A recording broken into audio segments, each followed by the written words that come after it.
grabar desde este momento. La clase de hoy va a enfocarse en un tema que va a complementar en gran parte los elementos del estado que ya hemos visto. Porque es verdad, la presencia de estos elementos estructurales son fundamentales para articular la noción de estado. Sin ellos, el estado no se puede presentar. Ahora bien, una vez de que tenemos estructurado al estado, una vez que lo tenemos listo como una figura interesante e importante para lograr la organización social, la pregunta es, ¿el estado es un fin o es un medio? Esa es la gran pregunta que nos vamos a formular. Y en efecto, mucho se ha dicho de que el estado es un fin y que es un medio porque de una manera objetiva, normalmente el Estado es un vehículo, ¿sí? Es un vehículo por medio del cual se puede llegar a concretar el bien común. Concreta el bien común. Concreta el bien común. Bajo ese contexto, ¿sí? Bajo ese contexto, lo que debemos nosotros tener claro es que si contestamos esta pregunta, la vamos a contestar en el sentido de que el Estado es un fin. El Estado es un fin. Un fin por medio del cual es posible llegar a canalizar, es posible satisfacer las necesidades colectivas.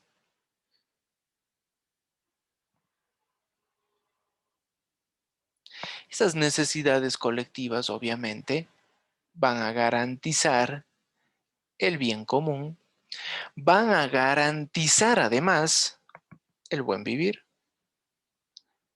El buen vivir, como nosotros lo conocemos, o como lo conocen en el campo europeo, el welfare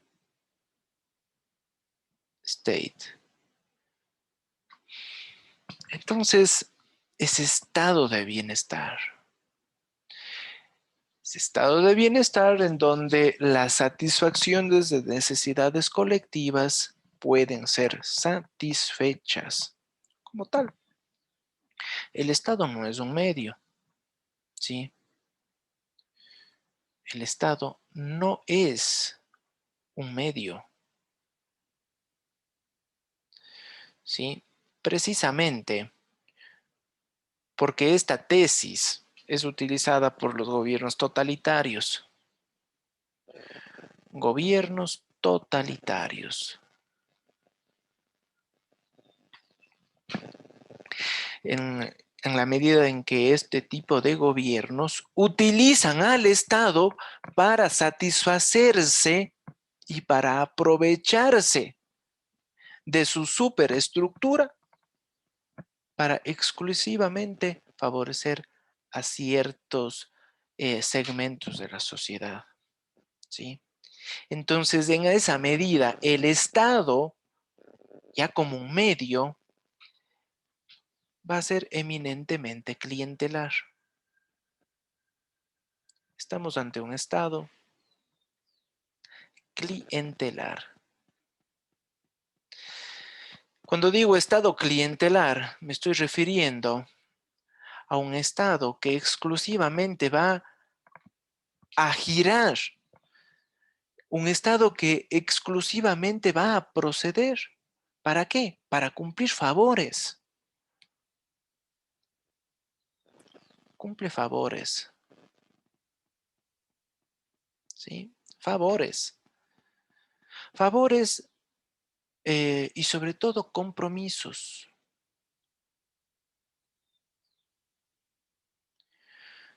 obviamente esos compromisos de sus favores van a ser hacia los individuos que en su momento, en el momento electoral, catapultaron a esa facción política al poder.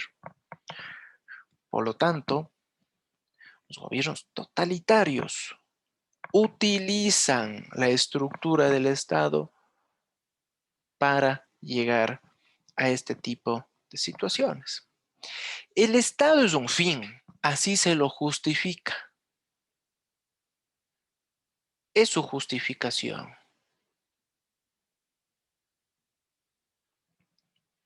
Pero su justificación obviamente tiene que tecnificarse. Debe tecnificarse. Esa tecnificación obviamente nos va a guiar y nos va a decir de que el Estado como tal, en efecto, tiene algunos fines, que no solamente es encontrar el bien común porque es muy abstracto, es muy amplio. En Ecuador, nosotros encontramos a esos fines del Estado, ¿sí? A los fines del Estado, en el artículo 3 de la Constitución. Artículo 3 de la Constitución que habla de deberes. Los deberes del Estado. Y esos deberes del Estado, nosotros vamos a ver de que son de variada índole, pero que principalmente tienen que ver con ¿qué? Pues tienen que ver con el cumplimiento de los derechos básicos por medio de los cuales yo puedo desarrollarme ya como persona. Derechos básicos como la educación, derechos básicos como la salud, derechos básicos como el trabajo. Entonces, en esa medida, ¿sí? En esa medida, el artículo 3 me resulta bastante interesante porque viene a reflejar todas, todo un amplio catálogo de deberes que debe cumplir el Estado para llegar al tan anhelado buen vivir o estado de bienestar. Si ustedes analicen el artículo 3 y Amalia tomará nota del artículo 3 porque necesito que lo lean, eh, van a darse cuenta de que el Estado sí que tiene que garantizar educación, salud, alimentación, seguridad social, eh, además, acuérdense, la erradicación de la pobreza, el manejo sustentable del ambiente, la redistribución equitativa de los recursos y de la riqueza. En esa medida, en esa medida, tenemos nosotros una base jurídica. Es nuestra base jurídica.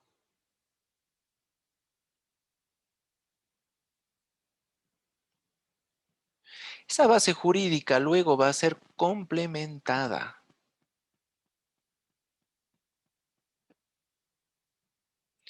Complementada precisamente por un documento fundamental, en donde vamos a encontrar nosotros identificadas las necesidades que requieren ser satisfechas por el Estado para garantizar el cumplimiento del artículo 3 de la Constitución y por el otro lado además garantizar que el Estado cumpla un fin específico, cumpla un fin específico. Y ese documento es bastante técnico, se complementa entonces ¿con qué? Con un documento técnico que va a ser el eje transversal, que va a ser el núcleo sobre el cual va a derivar el conjunto de políticas públicas en el Ecuador. ¿Se complementa con qué? Con el Plan Nacional de Desarrollo.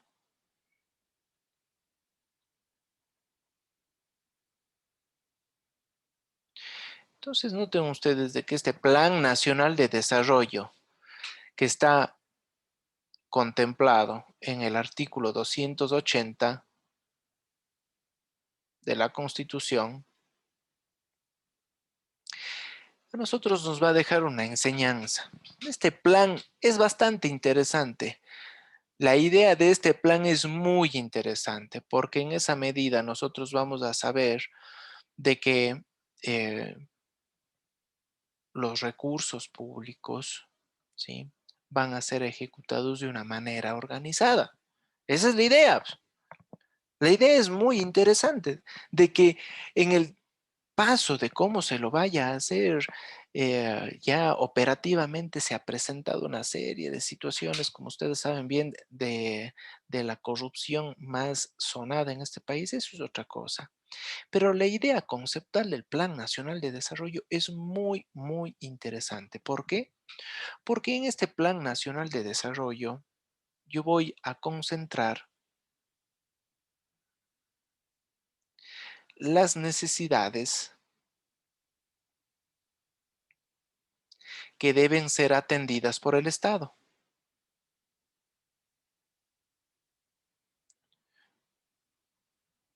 Deben ser atendidas por el Estado. El Plan Nacional de Desarrollo va a durar 4 años, ¿sí? De hecho, es un plan, es un documento eminentemente ideológico. ¿Por qué digo ideológico? Porque va a ser el plan de trabajo, va a ser el plan de trabajo del gobierno de turno.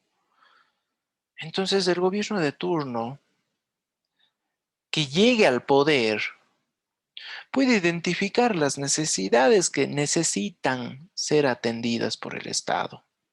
¿Para cumplir qué? Para cumplir un fin específico. Un fin específico. Entonces puede ser de que en ese momento determinado, en ese momento histórico determinado, tengamos un gobierno de derecha que diga muy bien, vamos a invertir más en tecnología, vamos a privilegiar la tecnología, vamos a privilegiar estrictamente la tecnología y la producción económica, pero no vamos a invertir como se ha estado invirtiendo en el sector social. No vamos a invertir como se invirtió en su momento en el tema de educación. No, ya no.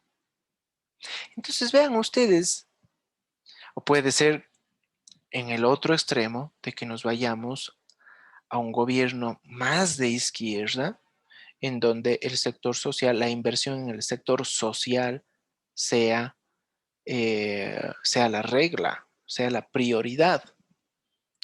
Por lo tanto, es un documento estrictamente, eminentemente ideológico.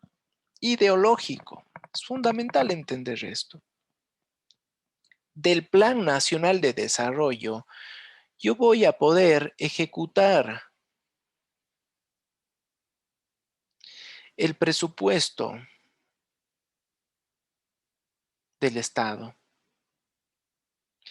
pero esta ejecución va a ser ordenada, porque yo ya voy a saber en qué voy a gastar la plata, pues no. Ejecutar el presupuesto del Estado, pero una ejecución ordenada. Entonces, en alguna medida este aporte, que espero que lo lean, artículo 280 de la Constitución, viene viene a constituirse como la Biblia, ¿no? La Biblia de qué? De este Estado que busca un fin y que normalmente en el consenso de la ciencia política se ha podido evidenciar de que nosotros podemos llegar a dos ejes para lograr ese bien común. Desarrollo social,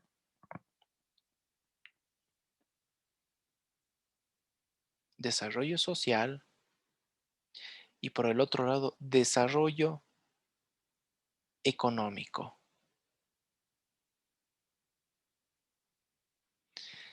Esos son los dos ejes que busca el bien común. Desarrollo social y desarrollo económico, fundamentales. El desarrollo social y el desarrollo económico sí que lo vamos a evidenciar en el Plan Nacional de Desarrollo. Pues este documento va a ser obligatorio, esto es obligatorio para el sector público. Obligatorio para el sector público. Entonces, el sector público, incluidos los gobiernos autónomos descentralizados, tienen y deben aplicarlo de una manera obligatoria. Nadie se puede salir del Plan Nacional de Desarrollo y que esté formando parte del sector público. Por lo tanto, todos los dineros del sector público, incluidos los gobiernos autónomos descentralizados, están sometidos al Plan Nacional de Desarrollo. Y a que vean ustedes de que este documento podría constituirse como una expresión del poder político. ¿Sí? Puede ser una expresión del poder político.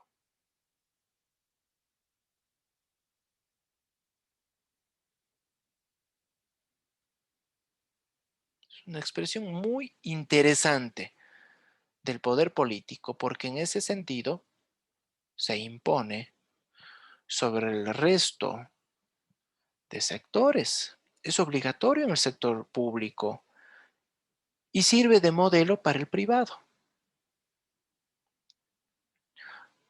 Modelo para el privado.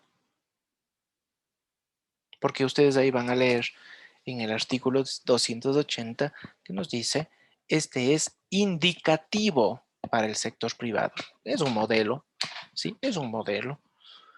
Entonces, bajo ese contexto, recapitulando, el Estado, ¿sí? El Estado no es un medio. El medio, o considerar que es un medio, me permite a mí entender que estamos en un gobierno totalitario, porque estamos utilizando al Estado para satisfacer simplemente nuestros bajos instintos de un gobierno, de un Estado clientelar que solamente está ahí para favores específicos, para cumplir cierto tipo de compromisos, nada más, compromisos adquiridos. El Estado es un fin, llegábamos a esa lógica. El Estado es un fin, tanto es así que está ahí para satisfacer las necesidades colectivas, pues la idea es llegar a un bien común.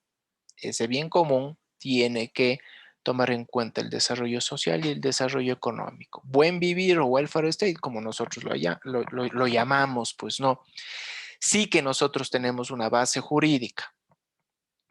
Artículo 3 de la Constitución, que este artículo 3 no habla expresamente de fines, pero sí de deberes, y eso es clave entender, ¿no? Porque es una larga lista, es una lista de 8 índices sobre los cuales el Estado debe comprometerse para garantizarlos y protegerlos, porque solo así es posible llegar a completar el buen vivir. Y decíamos que principalmente debemos enfocarnos en la garantía, en la promoción, tutela y promoción de derechos fundamentales como salud, como la educación, eh, la redistribución equitativa de los recursos y la riqueza, etcétera. Decíamos que hay una base jurídica, pero así como hay una base jurídica, hay una base política. ¿Cuál es la base política? Pues Plan Nacional de Desarrollo. Este Plan Nacional de Desarrollo, documento fundamental sobre el cual se va a levantar el eje de la política pública nacional, artículo 280 de la Constitución, ¿sí? Y que obviamente me permite a mí entender cómo se ha identificado las necesidades que requieren ser invertidas en los próximos 4 años. Entonces, ustedes pueden ver, hemos tenido varios planes nacionales de desarrollo desde el año 2007, pues, ¿no? Pero si ustedes hacen un recuento del año 2007 a la fecha, antes se consideraba que era un objetivo del Estado invertir en el sector justicia, reforma de la justicia se decía. Entonces, claro, identificada esa necesidad para fortalecer el sector justicia, recursos fueron canalizados hacia ese cumplimiento de objetivo. Porque es técnico y no es una invención de nuestro constituyente, sino que nosotros lo traemos a colación por obra y gracia de otros modelos, pues, a seguir. Entonces, lo que permitimos en este sentido es garantizar que el presupuesto del Estado pueda ser ejecutado de una manera más ordenada, porque se va a enfocar exclusivamente ¿en qué? Se va a enfocar en el cumplimiento de objetivos claramente explícitos. Reforma de la justicia, por ejemplo. Entonces, canalizaremos los recursos para concretar, evidenciar la reforma en la justicia. Dura 4 años, acuérdense de eso. Dura 4 años, extremadamente ideológico, porque puede decirse que es el plan de campaña elevado a la categoría de Plan Nacional de Desarrollo, ya más desarrollado, y que es obligatorio para el sector público. Precisamente por eso es la expresión del poder político. Puede catalogarse como una expresión del poder político precisamente porque es obligatorio para todos los sectores, incluidos para los GATS. Vean ustedes. O sea, los GATS no se salvan de esto. A pesar de que puede ser un gobierno de izquierda y un GAT puede ser de derecha, ese GAT de derecha tiene que someterse al Plan Nacional de Desarrollo de izquierda. Entonces, en esa medida, es una expresión del poder político, claramente identificado. ¿Sí? Claramente identificado. ¿Alguna pregunta? ¿Alguna pregunta?